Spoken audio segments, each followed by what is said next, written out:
A day in my life as an empleyadong alipin ng salapi. Kaya mapapasabi ka na lang ng go, go, go!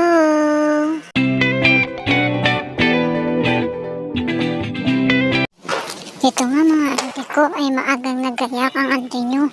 Kahit closing pa naman talaga ang schedule ko.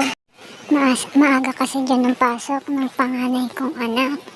Siyempre mga auntie ko, kapag ina ka na talaga, kahit anong pagod mo, babangon ka talaga para sa mga anak mo.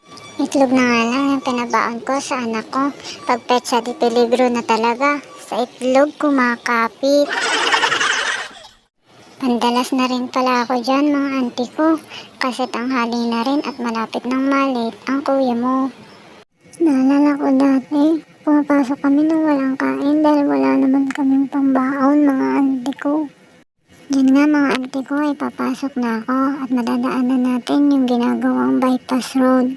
Doon muna kami nagstay sa mabiyanan ko kaya yun yung way na dinadaanan ko ngayon. At nung nag-break nga ako mga auntie ko ay nasugagaan ko mga magagandang babaeng ito.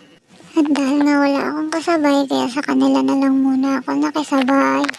At yan nga ang eksena tuwing mag-out kami dahil mahaba ang pila kaya wala kang makikitang hindi nagsiselfone. Diyan nga ay naglalakad na ako papuntang terminal.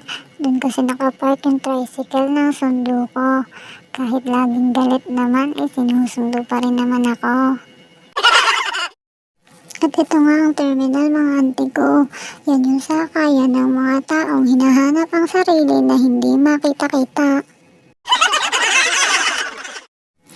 Yan nga ay nagpabili pa ng palamig ang kuya mo, kaya naglakad pa ako dun sa tindahan ng siomay para bumili ng palamig.